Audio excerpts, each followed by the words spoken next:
आज हम लोग रसायन में अध्याय जो तुम्हारा है 9 उसको प्रारंभ करने जा रहे हैं, जो वॉल्यूम 2 केमिस्ट्री में है। और रसायन जो 11वां का है उसमें तुमको वॉल्यूम 2 में है, जिसमें कि जो आवर्त सारणी से जुड़ा हुआ जिस पर है, जो उसको इनऑर्गेनिक केमिस्ट्री व कार्बनिक रसायन भी कह सकते हो। तो इसमें कि उसका डिटेल अध्ययन करना का आवर्त सारणी में हम लोगों ने पढ़ा था कि एस ब्लॉक के तत्व हैं, पी ब्लॉक के, डी एफ, ये सब के तत्व हैं। तो हम लोग को जो इनऑर्गेनिक जो अकार्बनिक रसायन जो हम लोग को पढ़ना है, उसमें क्लास 11 में हम लोग को दिया हुआ है हाइड्रोजन।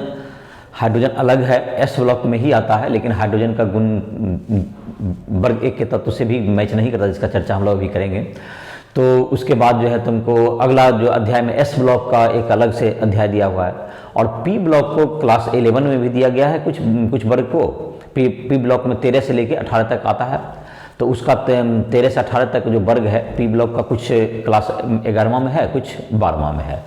और उसका क्लास 12 में डी एंड एफ ब्लॉक, और एक अलग से है, एक अलग प्रकार के कंपाउंड होते हैं जिसको कोऑर्डिनेशन कंपाउंड कहते हैं।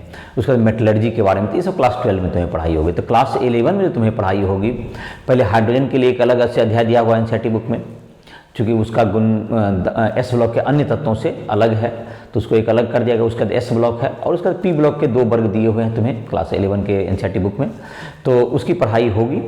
तो हम लोग आज क्लास 11 में जो है और अकार्बनिक रसायन जो इनऑर्गेनिक केमिस्ट्री कह सकते हैं, उसका तुमको जो हाइड्रोजन चैप्टर है उसका हम लोग आज स्टार्ट कर रहे हैं।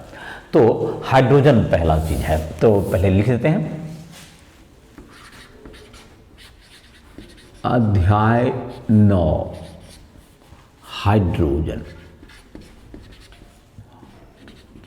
Hydrogen HYDROGEN hydrogen. चलो, तो ये हो गया तुम्हारा। तो हाइड्रोजन क्या है? हाइड्रोजन जो तुम्हें है, हाइड्रोजन जाहिर है कि प्रथम तत्व है जिसकी परमाणु संख्या, हाइड्रोजन प्रथम तत्व है। हाइड्रोजन प्रथम तत्व है,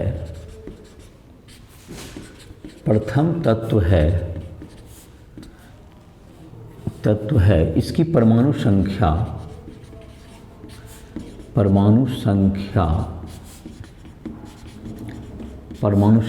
1 है। परमाणु संख्या 1 है, तो इसकी परमाणु संख्या 1 है। तो हाइड्रोजन का जहाँ तक स्थान की बात है, तो हाइड्रोजन को का जो आवर्त सारणी में स्थान है, इसे कहाँ आवर्त सारणी में इसको जगह दिया गया है? तो हाइड्रोजन जो है, हाइड्रोजन वर्ग 1 के तत्व से, हाइड्रोजन की जो इलेक्ट्रॉनिक विन्यास है 1s1 है, जो कि वर्ग 1 के तत्व से मिलती है। हाइड्रोजन का इलेक्ट्रॉनिक विन्यास, हाइड्रोजन का इलेक्ट्रॉनिक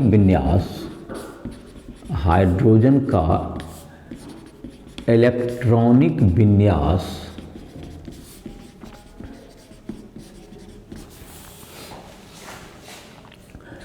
वर्ग 1 के तत्व से मिलती है, किंतु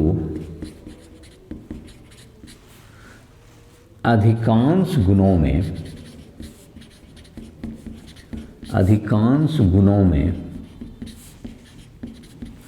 क्षारीय धातु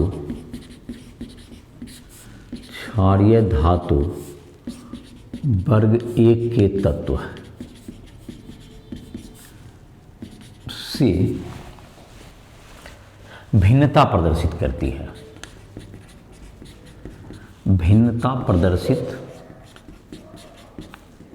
करती है। इसके साथ ये भिन्नता प्रदर्शित करते हैं। तो जाहिर है कि जब एक सामान्य बात है, हाइड्रोजन एक अधातु है, वर्ग 1 के जो तत्व हैं lithium, sodium, potassium, rubidium, caesium, francium, ये सब धातु हैं, इसके क्षारीय धातु कहलाते हैं। तो इसके गुण जो है इसके साथ बहुत अधिक भिन्नता प्रदर्शित करते हैं। लेकिन जहाँ तक ये है तो इसे कहाँ रखा जाए, तो वर्ग एक 17 है, वर्ग 17 जिसमें हेलोजन है, तो वर्ग 17 के तत्व भी एक इलेक्ट्रॉन ले करके अपने उत्कृष्ट गैस की संरचना प्राप्त है हाइड्रोजन की तरह। वर्ग 17 के तत्व हेलोजन, वर्ग 17 के तत्व हेलोजन, वर्ग 17 के तत्व हेलोजन हाइड्रोजन की तरह, हाइड्रोजन की तरह एक इलेक्ट्रॉन ग्रहण कर, एक इलेक्ट्रॉन ग्रहण कर उत्कृष्ट गैस, उत्कृष्ट गैस नोबल गैस वर्ग 18 के तत्व की संरचना प्राप्त कर लेते हैं, संरचना प्राप्त कर लेते हैं, कर लेते हैं। लेकिन जाहिर है कि ये तुमको जो हेलोजन है कोई धनायन नहीं बना सकता, हाइड्रोजन धनायन भी बना सकता है, और धनायन जिसकी त्रिज्या काफ़ी कम होती है, पिकोमीटर में जैसे कि तुमको है 1.5 × 10⁻² पिकोमीटर के करीब, बहुत कम होती है। तो ये धनायन भी बना सकता है हाइड्रोजन, ऋणायन भी बना सकता है, तो ये जाहिर है कि किसके साथ मैच नहीं करता है। तो इसका गुण भी, हाइड्रोजन का गुण भी किसके साथ मैचिंग नहीं है, क्लोरीन के साथ, फ्लोरीन के साथ, इन सबों के साथ मैच नहीं करता। जैसे कि वर्ग 1 के तत्व में आयनन इंथैल्पी देखेंगे तो वर्ग 1 के तत्व की आयनन इंथैल्पी कंपैरेटिवली कम होती है, जैसे लिथियम की 520 है, हाइड्रोजन की करीब 1000 है, फ्लोरीन की उससे भी ज़्यादा होती है। तो आयनन इंथैल्पी के मान इन सबों के आधार पर भी देखेंगे तो ये किसी से हाइड्रोजन, हेलोजन के बारे में क्या कहा, हेलोजन क्या बना, धनायन नहीं बना सकता, धनायन तुमको धनायन के रूप में वो नहीं रहेगा, आयन के रूप में Cl+ के रूप में अलग से उसको बनाना कठिन है, क्योंकि Cl इलेक्ट्रॉन ग्रहण करना चाहता है, Cl से इलेक्ट्रॉन निकालना कठिन होता है। तो यह H+ हाइड्रोजन, मतलब यह का मतलब हाइड्रोजन H+ H- दोनों का निर्माण कर सकते हैं, दोनों का निर्माण कर सकते हैं,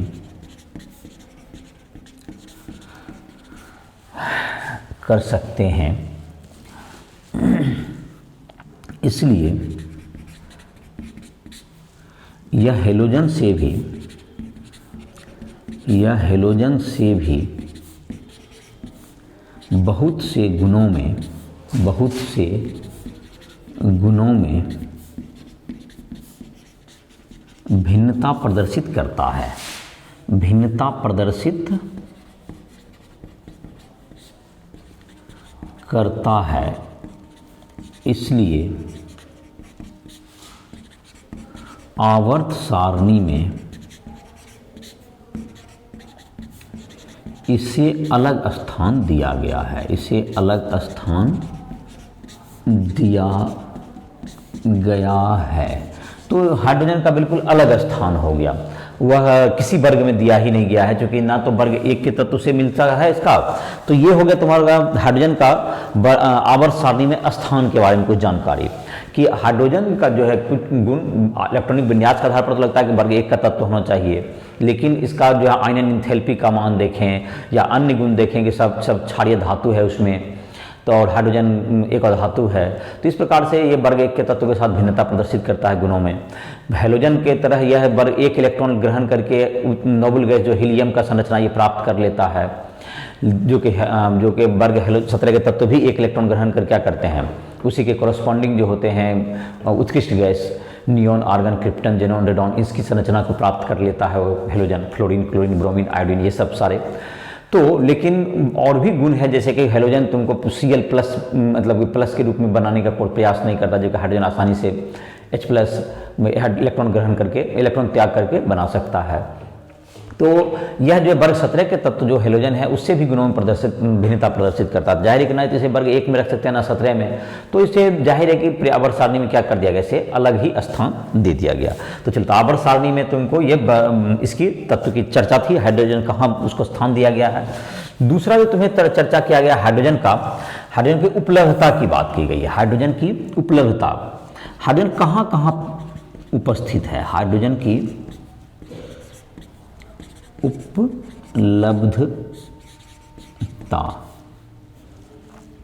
तो हाइड्रोजन कहाँ कहाँ पाया जाता है? तो हाइड्रोजन तुमको जाहिर है कि हाइड्रोजन पूरे ब्रह्मांड में हाइड्रोजन की जो कि मात्रा है पूरे ब्रह्मांड की मात्रा का 70% है। पूरे ब्रह्मांड को अगर 100 ग्राम का है तो उसमें से 70 ग्राम हाइड्रोजन है। क्योंकि जो तारे हैं जितने उसके वायुमंडल में हाइड्रोजन की प्रधानता होती है। तारे के वायुमंडल जैसे सूर्य है, सूर्य के वायुमंडल में भी किसकी प्रधानता होती है? हाइड्रोजन की। तो तारे के वायुमंडल में हाइड्रोजन, तारा तो बहुत है हमारे ब्रह्मांड में, तो तारे के वायुमंडल में हाइड्रोजन की प्रधानता होती है, इसलिए ब्रह्मांड का 70% भाग हाइड्रोजन से बना है। मैं लिख देता हूं इस बात को। तारे के वायुमंडल में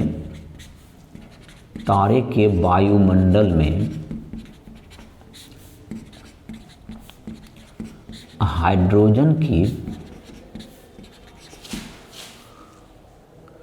प्रधानता है, हाइड्रोजन की प्रधानता है, इसलिए ब्रह्मांड का 70% द्रव्यमान हाइड्रोजन से बना है, हाइड्रोजन से बना है। तो 70% द्रव्यमान तुमको हाइड्रोजन से बना हुआ है। इसके अलावा जब हम लोग अब बात करें हमारे जो कि सोलर सिस्टम है उसमें बृहस्पति और शनि जैसे ग्रह जो कि हैं उसमें भी हाइड्रोजन की प्रधानता है। जो कि बड़े ग्रह हैं बृहस्पति और शनि, उसमें भी हाइड्रोजन की प्रधानता है। अब हम लोग पृथ्वी पर लौटें तो पृथ्वी के वायुमंडल में हाइड्रोजन की मात्रा बहुत कम है। पृथ्वी के वायुमंडल में हाइड्रोजन की मात्रा बहुत कम है, जो कि 0.075 इस रेंज में आता % के आसपास है, बहुत कम है। लेकिन हाइड्रोजन मूलतः यह जल में के रूप में पृथ्वी पर पाया जाता है। इसके अलावा कार्बनिक यौगिकों जैसे कार्बोहाइड्रेट, प्रोटीन हो गया, या तुमको और भी कुछ लवण जैसे कि बाइकार्बोनेट है, बाइसल्फेट, इन सबों में हाइड्रोजन पाए जाते हैं। तो पृथ्वी के वायुमंडल में हल्का होने के कारण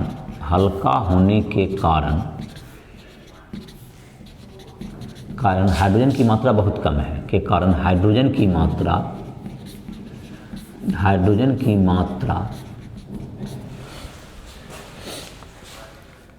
काफ़ी कम है। हाइड्रोजन की मात्रा काफ़ी कम है। तो इसकी मात्रा जाहिर है कि काफ़ी कम है। अब तुमको इसके बारे में कह सकते हैं, तो हाइड्रोजन की मात्रा काफ़ी कम है। पृथ्वी पर जल, प्रोटीन, कार्बोहाइड्रेट, पेट्रोलियम,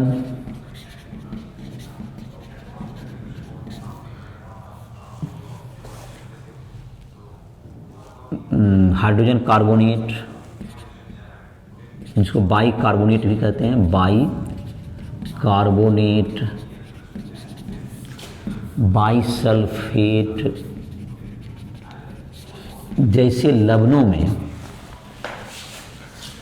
जैसे यौगिकों में हाइड्रोजन उपस्थित है। तो ये होगा तुमको हाइड्रोजन, इसकी कहाँ कहाँ पर ये उपस्थित है।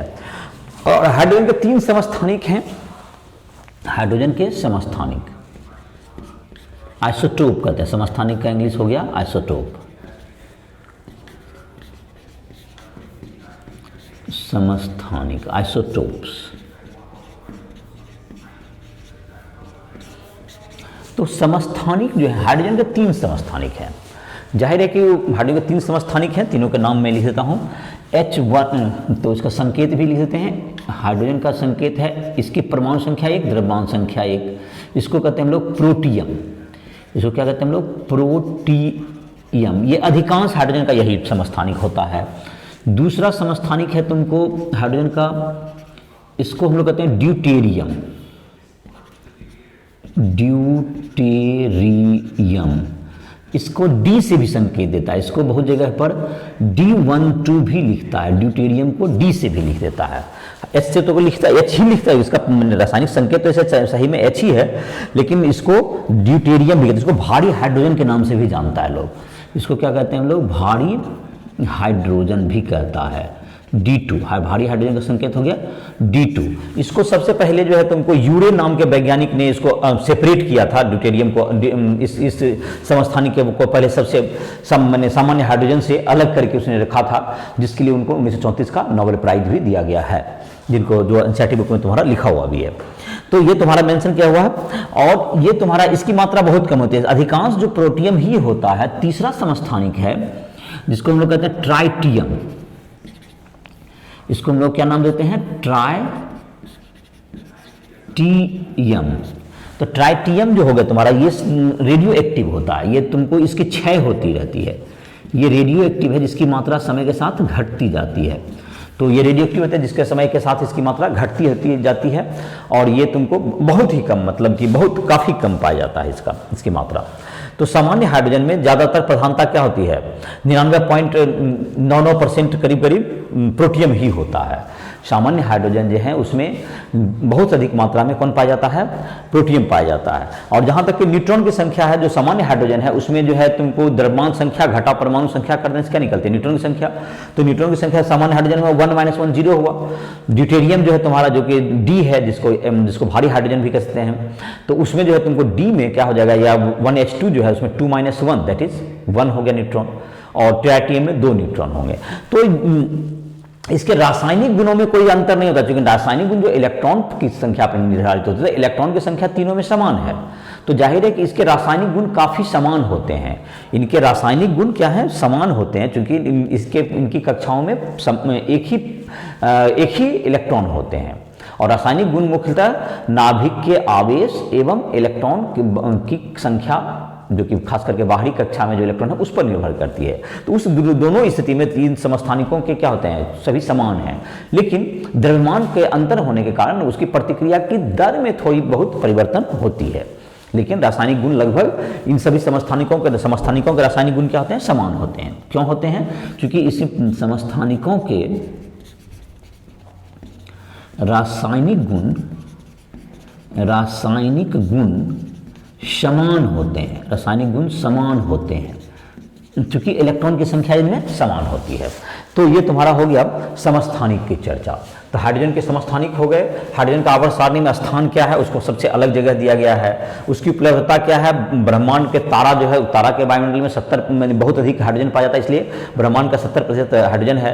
पृथ्वी पर आए तो जल तुमको है, या प्रोटीन, कार्बोहाइड्रेट, या पेट्रोलियम, जितने भी पेट्रोलियम प्रोडक्ट हैं जैसे मीथेन, इथेन, सब में हाइड्रोजन होता है तुमको, जितने कार्बनिक रसायन हैं।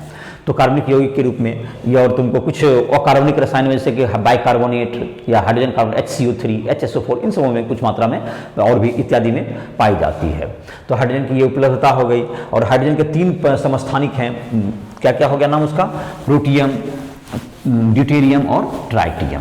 तो जाहिर है कि ये सब तुम देख सकते हो, इसका तुम एक बार रीडिंग एनसीईआरटी बुक से भी दे सकते हो। सारा एनसीईआरटी के आधार पर ही लेक्चर तैयार किया गया है, एनसीईआरटी के बुक के आधार पर ही तैयार किया गया, क्योंकि किसी भी एग्जाम में है, जेईई मेंस हो, नीट हो, सब में तुमको एनसीईआरटी बुक के आधार पर ही प्रश्न पूछे जाते हैं। तो इसलिए सारे लेक्चर को जानबूझ करके उसी के आधार पर आधारित किया गया है। और कोई बोर्ड एग्जाम भी है, सब जगह यही सिलेबस है, तो इसी के आधार पर तैयारी होती है। अब हम लोग देखेंगे हाइड्रोजन, डाई हाइड्रोजन के बारे में पढ़ेंगे, H2, उसके बनाने की विधि, उसके रासायनिक गुण, भौतिक गुण और उसके उपयोग, इन सबों की चर्चा हम लोग करेंगे। तो डाई हाइड्रोजन जिसको कहते हैं, H2 जिसका नाम है,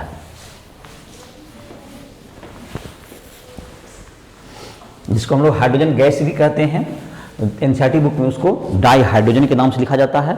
तो अब उस हेडिंग को स्टार्ट करते हैं हम लोग।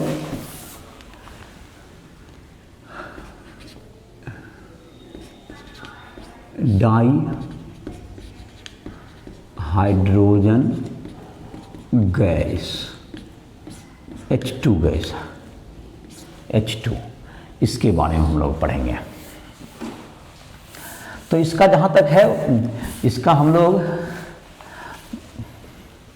विरेचन कह सकते हैं, बनाने की विधि, विरेचन बनाने की विधि। तो पहला है प्रयोगशाला में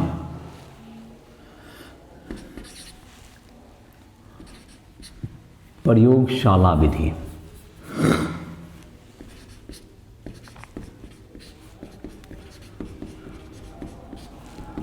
प्रयोगशाला विधि तो धातु पर, माने क्रियाशील धातु कह सकते हैं, क्रियाशील धातु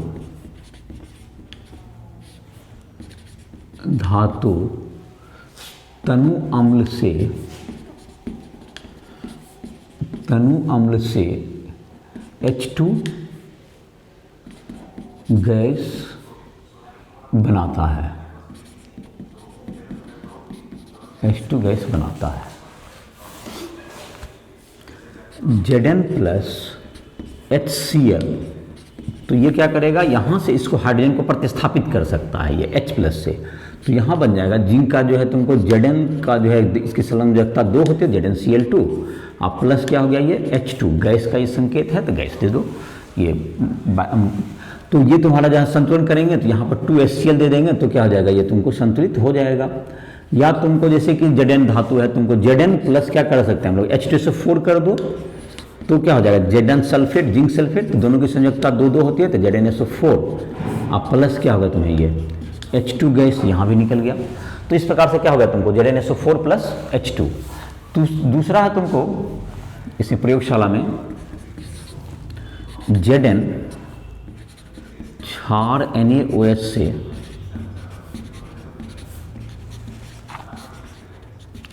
प्रतिक्रिया कर हाइड्रोजन गैस मुक्त करती है, हाइड्रोजन गैस मुक्त करती है। Zn प्लस NaOH, तो ये बन जाता सोडियम जिंकेट, जिंकेट की का संयोजकता 2 होता है और उसका फार्मूला सूत्र होता है ZnO2, sodium zincate plus H2 gas बनेगा, H2 गैस। और ये NaOH का जो यहाँ तक है Na2ZnO2, तो जहाँ 2NaOH कर दोगे तो शायद संतुलित हो जाएगा तुमको 2NaOH, Zn प्लस 2NaOH।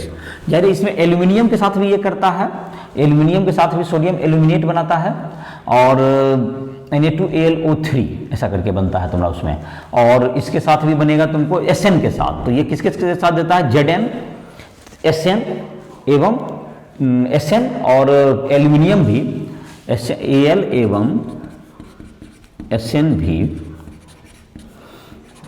क्षार के साथ H2 देता है, H2 देता है। तो इसे हम लोग कहते हैं Zn का तुमको एम्फोटेरिक, मतलब Zn जो है तुमको एम्फोटेरिक बिहेवियर इसको कहा जाता है। तो ये तुम्हारा हो गया Zn। और जहाँ तक कि यहाँ पे धातु में आ जाए तो धातु जैसे कॉपर तो नहीं दे सकता है हाइड्रोजन गैस नहीं मुक्त करे, क्योंकि कॉपर की जो है रिएक्टिविटी क्या है हाइड्रोजन से कम होती है। तो जैसे Zn के बदले आप सोडियम लीजिए, पोटेशियम, तुम्हारा कैल्शियम, मैग्नीशियम, जितने भी क्रियाशील धातु सारे देंगे इसमें, Fe भी इनफैक्ट लोहा भी। और लेकिन कॉपर, Ag, Au, प्लेटिनम, ये सब कुछ मतलब कम क्रियाशील धातु हैं, तो वो सब इस प्रतिक्रिया इसको नहीं दे पाएंगे, जैसा कि पहले भी 10वां क्लास में भी तुम इस प्रतिक्रिया सीरीज में पढ़ा होगा। तो ये तुम्हारा हो गया। दूसरा है औद्योगिक स्तर पर औद्योगिक उत्पादन, औद्योगिक उत्पादन। तो औद्योगिक उत्पादन जो पहला विधि है, तो पहला विधि है तुमको कि जल को अगर क्या करें, जल का विद्युत अपघटन किया जाए, जल का विद्युत अपघटन, जल का विद्युत अपघटन, जल का मतलब कि अम्ल विद्युत अपघटन, मतलब जल का विद्युत अपघटन, तो ठीक है, जल ब्रैकेट में लिखते हैं अम्ल की उपस्थिति में, तो जल के बजाय अम्लीय जल कह सकते हैं इसको, अम्लीय जल का। तो अम्लीय जल का विद्युत अपघटन, अम्लीय जल का विद्युत अपघटन अक्रिय इलेक्ट्रोड, जैसे प्लेटिनम इलेक्ट्रोड, प्लेटिनम इलेक्ट्रोड की उपस्थिति में करने पर कैथोड पर H2 मुक्त होता है, कैथोड पर H2 गैस मुक्त होता है। जाहिर है कि जो शुद्ध जल होता है उसमें तुमको वह विद्युत अपघटन नहीं होता, उससे विद्युत का चालन नहीं कर सकते, इसलिए उसमें कुछ H+ मिला दीजिए तो उससे विद्युत का चालन होने लगता है उसमें। तो H2O में जब विद्युत धारा जाता है तो H2O में जब इलेक्ट्रिक करंट जाएगा, विद्युत धारा, तो ये क्या हो जाएगा तुमको, ये टूट जाता है H+ प्लस OH माइनस में। तो इसमें जो रासायनिक प्रतिक्रिया होती है कैथोड पर, जहाँ तक होगा कैथोड पर होगा, ये तुमको H+ जो है तुमको इनफैक्ट 2H+ कह सकते हैं, और ये इलेक्ट्रॉन ग्रहण करके, इसको अगर इलेक्ट्रॉन का ग्रहण हो रहा है तो ये कैसा अभिक्रिया हो गया, ये तुमको ये इलेक्ट्रॉन अगर ग्रहण करके H+ का एक ऑक्सीकरण अवस्था इसमें शून्य हो गया, तो इसमें तुमको क्या बन गया, इसका +1 से शून्य, तो ये अवकरण हो रहा है इसका इलेक्ट्रॉन का ग्रहण करना क्या कहलाता है, अवकरण है, तो ये अवकरण का हो गया इसका, और रिडक्शन, तो H2 बन गया। और एनोड पर होगा, जो कहाँ ऑक्सीकरण होता है एनोड पर, इसमें होता है 4OH माइनस से बन जाता है 2H2O plus O2 plus 4E minus. इन सबों को अगर हम लोग ऐड करेंगे, इसको जैसे देखो गुना करने के लिए क्या करना होगा, इसमें 4 इलेक्ट्रॉन है, तो इसको अगर 2 से गुना कर दें, इसमें 2 इलेक्ट्रॉन है, तो इसको पहले इलेक्ट्रॉन को कैंसिल करेंगे, इसको इन दोनों को क्या करना होगा, 2 से गुना करके जोड़ देंगे। जैसे देखो ओवरऑल रिएक्शन लिखने का कोशिश करते हैं इसमें, तो 2H+ से इसमें अगर 2 इलेक्ट्रॉन है तुमको काटना है, यहाँ पर जब ऐड करेंगे तो कैंसिल होना चाहिए, तो कैंसिल होने के लिए क्या करना है, इसमें 2 से मल्टीप्लाई कर दो इस रिएक्शन में, तो 2 से मल्टीप्लाई करोगे, देखो क्या होता है तुम्हें, 2 से मल्टीप्लाई करोगे 4 इलेक्ट्रॉन कट जाएंगे, और तो यहाँ पे 4H+ हो जाएगा। और यहाँ पर जबकि इस पहला जो रिएक्शन है H2O को जो तुमने तोड़ा, तो उससे क्या बना, H+ और OH माइनस, तो इसमें कितना से गुना करना पड़ेगा हमको 4 से मल्टीप्लाई करना पड़ेगा, तो 4H2O हो जाएगा। इन तीनों रिएक्शन को अगर ओवरऑल जोड़ोगे तो देखो यहाँ से क्या होगा, 4H+ यहाँ से कट जाएगा, 4OH माइनस यहाँ से कट जाएगा, ये दोनों कट जाएगा तुम्हारा, तो सिर्फ बचेगा यहाँ पर 4H2O, तो यहाँ पर बच जाएगा H2 plus O2 plus 2H2O। तो जाहिर है कि तुम जब 4H2O में घटाओगे तो क्या बच जाएगा तुम्हें, तो ओवरऑल जो रिएक्शन आने वाला है तुमको 2H2O से जोड़ने पर बनेगा 2H2 प्लस O2। तो कैसे कैसे जोड़ना समझ में आ गया होगा, जोड़ने पर डायरेक्ट आएगा 4H2O से बनेगा 2H2O plus H2 plus O2, तो जिसमें 2 घट जाएगा, तो ये तुमको ओवरऑल प्रतिक्रिया हो जाएगी इसकी, तो इसको नोट कर सकते हो। तो ये औद्योगिक उत्पादन की पहली विधि हो गई, जो कि विद्युत अपघटन करके हम लोग प्राप्त कर सकते हैं हाइड्रोजन को। दूसरा जो तुम्हारा है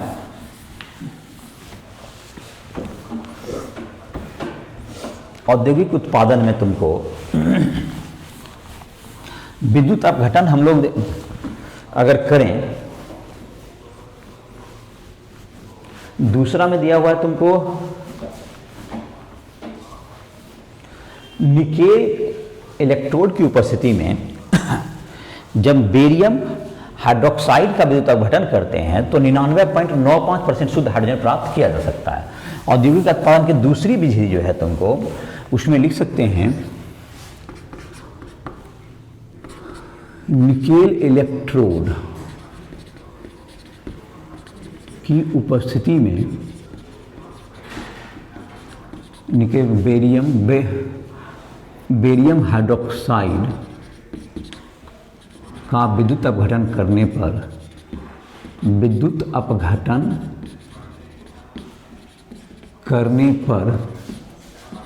99.95% शुद्ध H2 गैस प्राप्त होता है। तो ये H2 गैस प्राप्त होता है, तो 99%, ये तुम्हारा हो गया, दूसरा विधि है। तीसरा विधि हो गया तुमको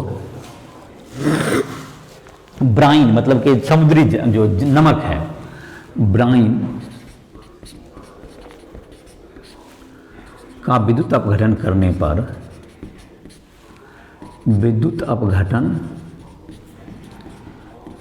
पर H2 प्राप्त होता है, H2 प्राप्त होता है। जैसे इसकी प्रतिक्रिया देखते हैं, तो इसमें जैसे ब्राइन मतलब NaCl का जलीय विलयन कहते हैं हम लोग, NaCl का करेंगे तो ये क्या बन जाएगा, NaCl जब टूटता है जो जल माने और NaCl में डालेंगे तो विद्युत धारा प्रवाहित करेंगे, जो धारा में तो Na+ और कंचे में टूट जाएगा Cl- जो कि जल में रहता है, और H2O जो रहता है H2O भी टूट जाएगा विद्युत धारा के प्रेजेंस में, H+ प्लस OH- में। तो ये एनोड पर Cl- चला जाता है तो एनोड पर कौन जमा हो जाएगा, एनोड पर 2Cl- से बन जाएगा Cl2 और 2 इलेक्ट्रॉन इसमें मुक्त होंगे। कैथोड पर जहां तक है, कैथोड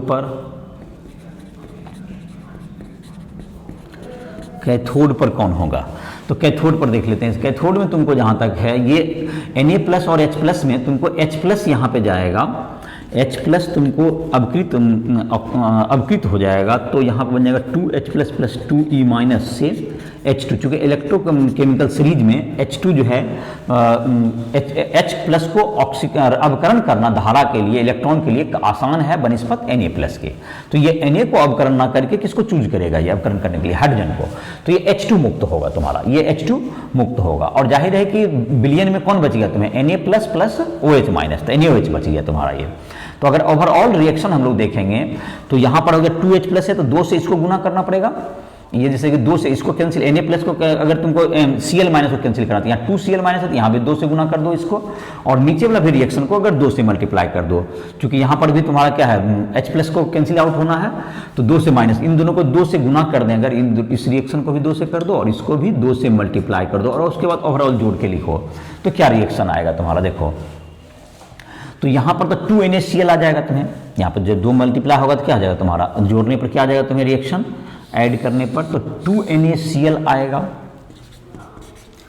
2 NaCl। चलो तो उससे क्या बनेगा, Na+ तो रहेगा ही, 2 Na+ रहेगा आपका, जो कि ऊपर के रिएक्शन से आ रहा है, और नीचे में देखो ये सब तुम्हारा जो कि है H+ और Cl- ये सब तुम्हारा क्या हो गया, कैंसिल आउट हो गया, और वाटर रहेगा, एक जल आएगा, तो NaCl plus H2O, 2 NaCl plus H2O रहेगा, इसमें 2 मोल किया है तो 2 मोल ही रहेगा इसका भी, और ये भी तुमको 2 मोल रहेगा इसका भी, तो 2 से मल्टीप्लाई किया गया है, तो 2H2O से क्या बनेगा आप देख लेते हैं।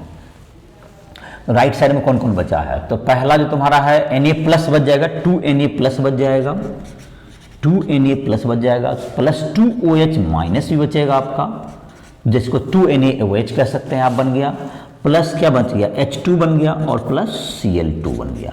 तो ये तुमको प्रोडक्ट हो गए। आई होप कि ये संतुलित भी होगा तुम्हारा। H कितने हैं तुमको देख लो, H हाँ संतुलित ही होगा, तुमको ये सारों को ऐड करने पर ये ओवरऑल रिएक्शन होगा तुम्हारा। तो ये ब्राइन जल का विद्युत अपघटन करने पर कैथोड एनोड का अलग अलग ओवरऑल प्रतिक्रिया भी लिखा हुआ है तुम्हारे बुक में, ये अलग अलग नहीं लिखा हुआ है एनसीईआरटी बुक में, इसको डायरेक्ट ये ही लिखा हुआ है प्रतिक्रिया। तो ये और जाहिर है कि ये कब होता है, जब विद्युत धारा इसमें प्रवाहित करते हैं तो ये होगा, इलेक्ट्रोड की उपस्थिति में जब विद्युत धारा प्रवाहित करेंगे तो ये इलेक्ट्रोलिसिस करने पर ये फुल प्रतिक्रिया होगी। तो अब है तुमको अगला है तो ये बनाने का 3 विधि हो गया। हाइड्रोजन बनाने की जो मुख्य विधि है जो कि ज़्यादा प्रयोग में लाई जाती है, ये तीसरा ये होगा। अब लिखते हैं चौथा विधि। तो चौथा तुम्हारा है हाइड्रोजन के बनाने का विधि जो है तुम्हारा 4th मेथड में तुमको दे सकते हो, जो कि कोल गैसिफिकेशन है या तुमको पेट्रोलियम है, उन सबों के द्वारा पेट्रोलियम को जो भाप से प्रतिक्रिया कराया जाएगा या कोयला को जब भाप से प्रतिक्रिया कराया जाता है तो उससे हाइड्रोजन गैस बनता है। और इसका जो है तुमको हाइड्रोजन गैस के साथ साथ उसमें कार्बन के भी कुछ कंपाउंड, कार्बन मोनोऑक्साइड बनता है, जिसके मिक्सचर से काफ़ी से ऑर्गेनिक कंपाउंड भी बनाए जाते हैं। तो हाइड्रोजन गैस के बनाने का एक मुख्य विधि है जिसको हम लोग कह सकते हैं पेट्रोलियम प्रोडक्ट के द्वारा हम लोग उसको हाइड्रोजन को प्राप्त करते हैं।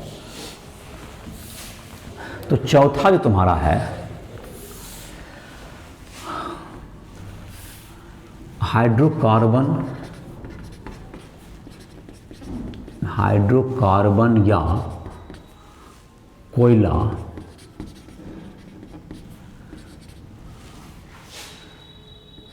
की प्रतिक्रिया भाप से कराने पर H2 प्राप्त होता है, H2 गैस प्राप्त किया जाता है।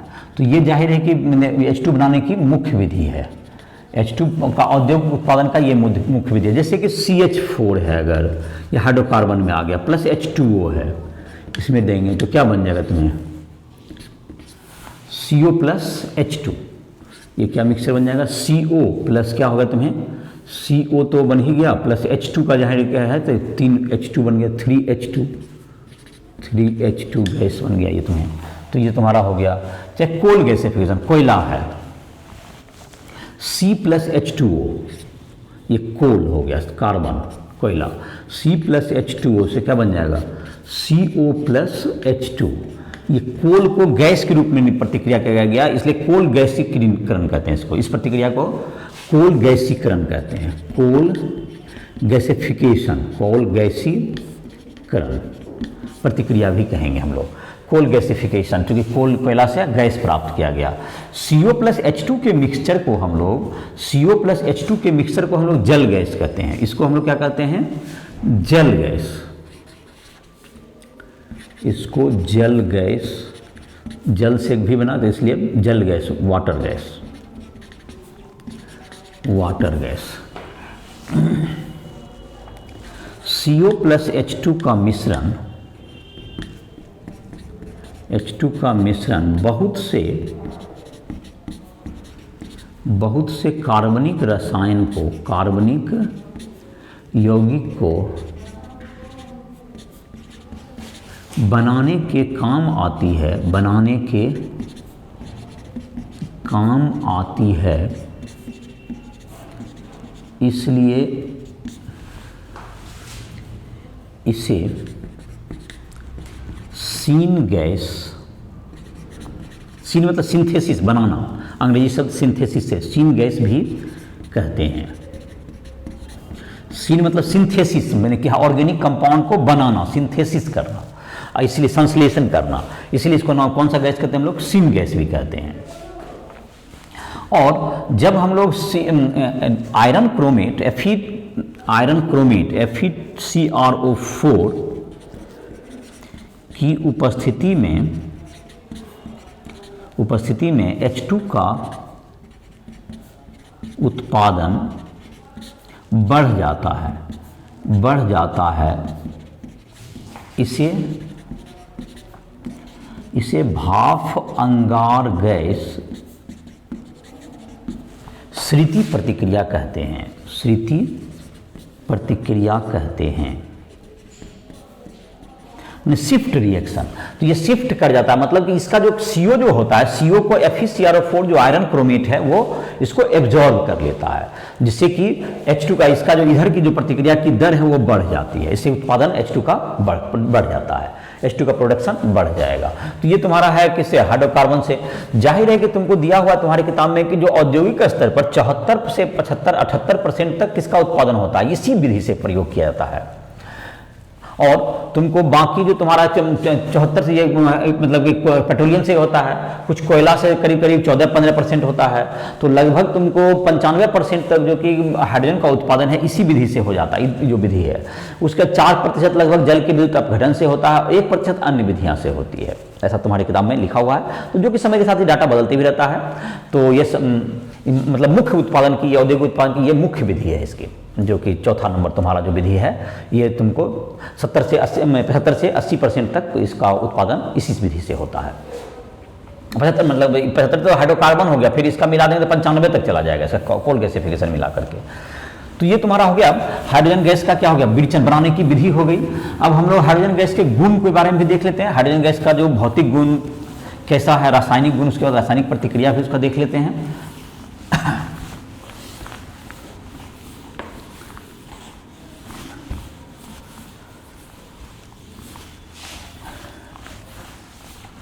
तो हाइड्रोजन का भौतिक गुण क्या होगा, हाइड्रोजन का भौतिक गुण है, भौतिक गुण हाइड्रोजन का, यह रंगहीन, मैंने हाइड्रोजन गैस लिख देते हैं, यह के बदला हाइड्रोजन गैस, हाइड्रोजन गैस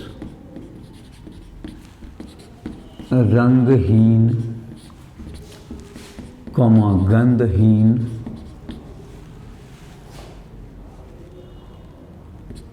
स्वादहीन एवं अज्वलनशील गैस है। अज्वलनशील गैस है, अज्वलनशील गैस है। यह तुमको रंगहीन, स्वादहीन, रंगहीन है, गंधहीन है, स्वादहीन है और वह ज्वलनशील गैस है। इसमें ज्वलन नहीं होता है, जलने में मदद भी नहीं करता है। ये तुमको जलने में मदद नहीं करता है।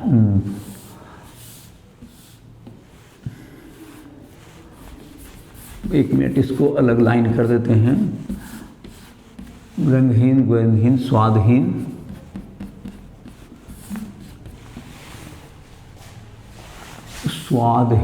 गैस है। यह जलने में मदद नहीं करती है, यह जलने में मदद नहीं करती है, यह जलने में मदद नहीं करती है। यह जल में अघुलनशील है, यह जल में अघुलनशील है। तो ये तुमको हो गया हाइड्रोजन के कुछ भौतिक गुण हो गए। जाहिर है कि ये बहुत हल्का गैस है, इसलिए सबसे हल्का तुमको है, इसलिए इसको बैलून वगैरह भर के तो काफ़ी ऊपर तक उठ जाता है सबसे हल्का होने के कारण। तुमको ये तुम रासायनिक प्रतिक्रिया देखते हैं। रासायनिक प्रतिक्रिया H2 जो है तुमको, इसका जो रासायनिक जो है तुमको ये काफ़ी मजबूत होता है। H2 की HH की आबंध इंथैल्पी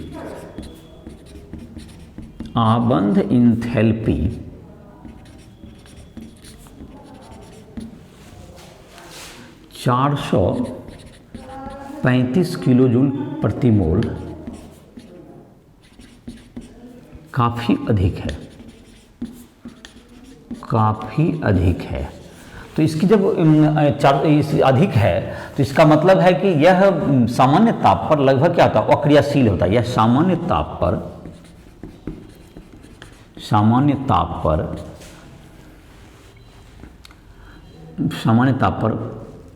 बहुत कम क्रियाशील है, बहुत कम क्रियाशील है। तो यह करीब करीब 5000 केल्विन में जाकर के 95% तक डिसोसिएट होता है। HH जो है तुमको ये 5000 केल्विन में जाकर के 5000 केल्विन में ये 2H में तुमको डिसोसिएट होता है और ये 95% तक, कितना प्रतिशत तक, 95% तक इसका डिसोसिएशन होता है, 95% तक ये होता है। तो काफ़ी उच्च ताप की जरूरत पड़ती है इसको आबंध को तोड़ने के लिए। तो सामान्यतः यह ज़्यादा क्रियाशील नहीं होता है। उसके बाद जो तुमको कुछ प्रतिक्रियाएं दी हुई है इसमें, तो ये तुम्हारा कम है, लेकिन फिर भी जैसे कि तुमको है 1 नंबर प्रतिक्रिया में कह सकते हैं, यह हेलोजन से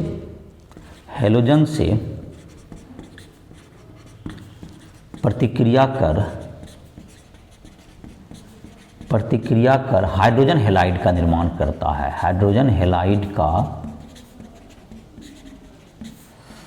निर्माण करता है। हाइड्रोजन हैलाइड का निर्माण करता है। तो H2 प्लस X2, X का मतलब हो गया तुमको, X का मतलब हो गया यहाँ पर फ्लोरीन, क्लोरीन, ब्रोमीन और आयोडीन। इन सबों से ये तुमको क्या करेगा, हेलोजन से ये HX बनाएगा, माने HCl, HBr, HI, HF और H, मतलब ये सारे का निर्माण ये करेगा। दूसरा है तुमको यह N2 से प्रतिक्रिया कर, यह Fe उत्प्रेरक की उपस्थिति में N2 से प्रतिक्रिया कर अमोनिया बनाता है, अमोनिया का निर्माण करता है, जिसको हम लोग हैबर विधि भी कहते हैं। हैबर के द्वारा बनाया गया है और काफ़ी प्रचलित विधि है, जिससे अमोनिया बनता है। N2 प्लस 3H2 से यहाँ पर तुमको हो जाता है उत्प्रेरक में तुमको इस रिवर्सिबल प्रतिक्रिया है, तो जिसमें कि 700 केल्विन तक ताप लेते हैं हम लोग, 200 वायुमंडलीय दाब लेंगे हम लोग, 200 वायुमंडलीय दाब। और उत्प्रेरक की जहाँ तक बात है Fe और मोलिब्डेनम का उत्प्रेरक होता है। तो इससे बन जाता है तुमको 2NH3 गैस बन जाएगा, और ये कहता है हैबर विधि कहलाता है, हैबर विधि।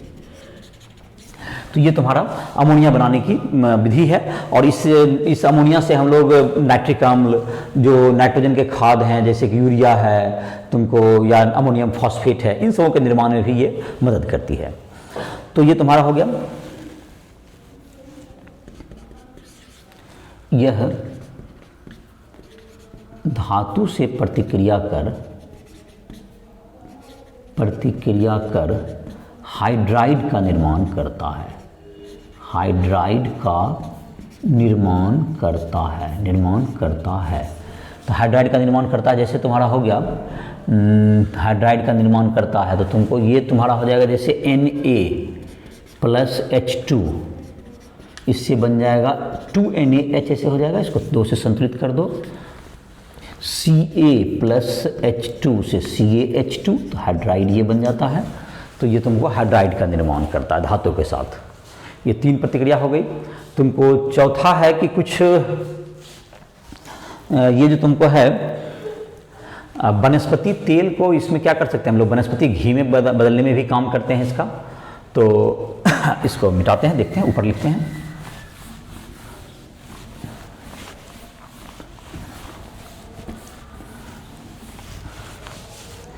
चौथा प्रतिक्रिया है तुमको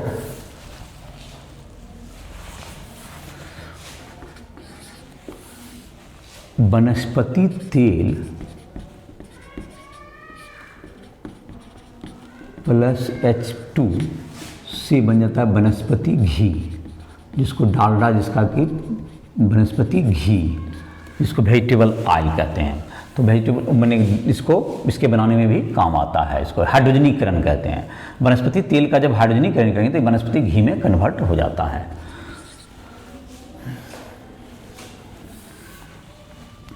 यह धातु के ऑक्साइड को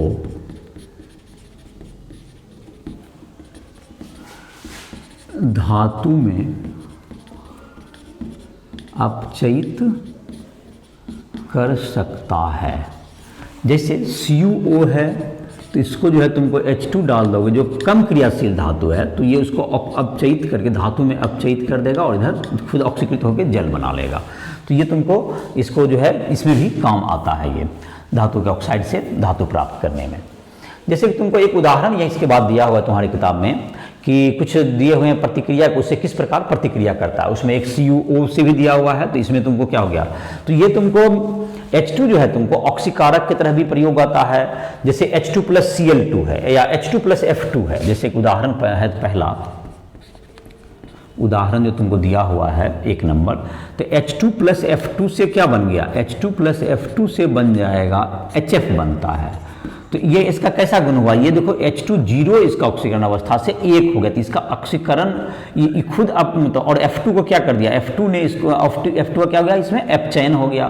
तो ये इसका कौन सा गुण है तुमको, ये F2 को अपचयित कर दिया, अपचायक की तरह काम किया। H2 का कैसा गुण हुआ, ये अपचायक गुण हो गया, ये अपचायक गुण। अब देखो Na के साथ जब रिएक्शन करेगा तो Na+H2 से क्या बन जाएगा, ये NaH बनेगा। तो ये इसका क्या कर दिया, Na का देखो 0 से +1 हो गया, धनात्मक बन गया, तो ये ऑक्सीकरण हो गया। तो ये इसका ऑक्सीकारक गुण हो गया, ये इसका ऑक्सीकारक गुण हो गया। और CuO+H2 इससे बन जाएगा Cu+H2O। तो यह भी अपचायक ही किया, इसको क्या किया, ये तुमको CuO को, इसको ये भी अपचायक ही गुण हुआ, अपचायक गुण। तो ये अपचायक गुण में ही आया। और धातु मेटलर्जी में भी काम करता है, इसको जो कि कम क्रियाशील धातु को ये ऑक्साइड से धातु में कन्वर्ट कर सकता है। तो ये अपचायक गुण भी प्रदर्शित करता है। ये तुम्हारा जो पहला उदाहरण था उसको भी मैंने बता दिया। अब है तुमको इसके बाद दिया हुआ है तुमको हाइड्रोजन के उपयोग। चलो तो H2 का उपयोग भी देख लेते हैं। अब उपयोग तो पॉइंट वाइज किया हुआ है तुमको, जैसे कि अभी जो जो बता रहे थे उसको पॉइंट वाइज करके लिख भी सकते हो।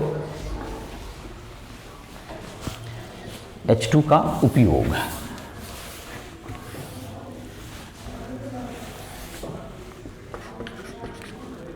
H2 का उपयोग, पहला नंबर,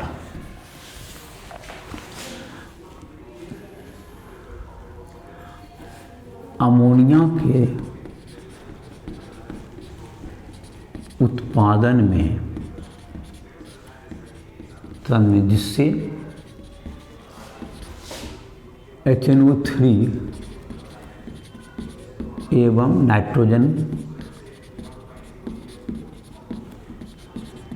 खाद का उत्पादन होता है, खाद का उत्पादन होता है। ये इसका एक हो गया। दूसरा है तुमको धातु कर्ण में, धातु कर्ण में धातु प्राप्त करने में, जैसा कि अभी कॉपर वगैरह में देखा कि कॉपर में तुमको कॉपर प्राप्त हो जाता है, तो वो धातु कर्म की अभिक्रिया हुई। तीसरा,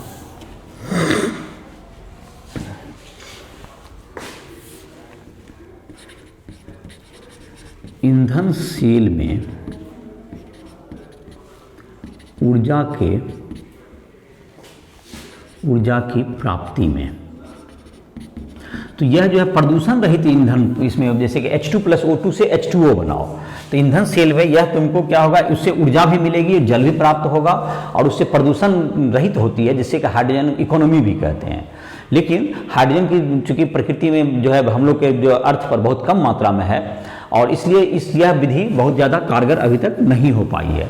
नहीं तो जो प्रदूषण है, जो कार्बन डाइऑक्साइड का उत्पादन होता है, ऊर्जा प्राप्त करते हैं हम लोग जब किसी चीज़ को जला करके, उससे बहुत हद तक इससे छुटकारा मिल सकता है। लेकिन इसमें दिक्कत ये आती है कि हाइड्रोजन हम लोग को स्वतंत्र रूप में हमारी पृथ्वी पर मिलता नहीं है, तो इसको इस प्रतिक्रिया को हम लोग कराने में हम लोग को दिक्कत होती है। मतलब इसमें जो प्रतिक्रिया होती है H2+O2 से क्या जाती है, H2O बनाता है ये ईंधन सेल में। रॉकेट ईंधन के रूप में, रॉकेट ईंधन के रूप में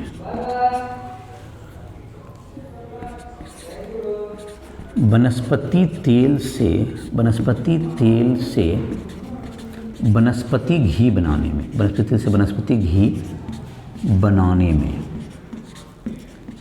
वनस्पति तेल से वनस्पति घी बनाने में, तो ये सब में काम आ गया तुम्हें हाइड्रोजन हैलाइड के उत्पादन में, हाइड्रोजन हैलाइड के निर्माण में, हाइड्रोजन हैलाइड के निर्माण में, छठा हो गया। इसी तरह से और है तुमको जो कि तुम्हारा हाइड्रोजन हैलाइड का निर्माण में हो गया, और हो गया तुम्हें धातु जो तुम्हारा है, धातु को अपचयन वगैरह में भी तुमको हाइड्राइड के निर्माण में कह सकते हैं, इसका हाइड्राइड के धातु हाइड्राइड के निर्माण में उसमें भी काम आता है। और भी कुछ रिएक्शंस हैं जहाँ पर कि हाइड्रोजन का ज़रूरत पड़ता है, जैसे वेल्डिंग में तुम्हारा दूसरा जो कि एक मुख्य है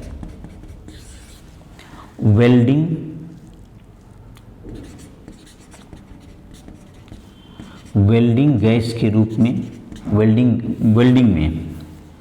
वेल्डिंग में काटने एवं जोड़ने में। तो वेल्डिंग में क्या करते हैं, ये H2 गैस का जो तुम्हारा होता है, H2 गैस को जब हम तोड़ते हैं तो काफ़ी अधिक ऊष्मा मिलती है। तो जब हम वेल्डिंग करते हैं तो जहाँ पर कि उसके पृष्ठ पर अगर हम लोग हाइड्रोजन बना दें तो वहाँ पर हाइड्रोजन गैस फिर H2 का निर्माण का, H2 टूट करके जब हाइड्रोजन बनेगा तो उसमें बहुत ज़्यादा ऊर्जा मुक्त होता है। जब H हाइड्रोजन को वहाँ डालें तो किसी भी सतह पर, तो हाइड्रोजन से हाइड्रोजन कभी भी क्या करेगा, H मिलके H2 गैस बनाना चाहेगा, तो उस समय ऊर्जा काफ़ी मुक्त होती है, जो कि वेल्डिंग के पर्पस में हम लोग को काम आती है। तो ये सब हाइड्रोजन गैस के क्या हो गए, जो कि तुम्हारा पेट्रोलियम इंडस्ट्री में भी इसका योगदान होता है, जो कि तुम्हारा जो ऑर्गेनिक कार्बनिक रसायन के भी तुमको निर्माण में इसका काम आता है। कार्बनिक यौगिकों के उत्पादन में, कार्बनिक यौगिकों के उत्पादन में जो कि तुम्हारा CO+H2 जो है तुमको मिथेनॉल, इथेनॉल, इन सब के उत्पादन में भी ये काफ़ी भूमिका करता है। इस प्रकार से ये तुम्हारे हाइड्रोजन के उपयोग हो गए।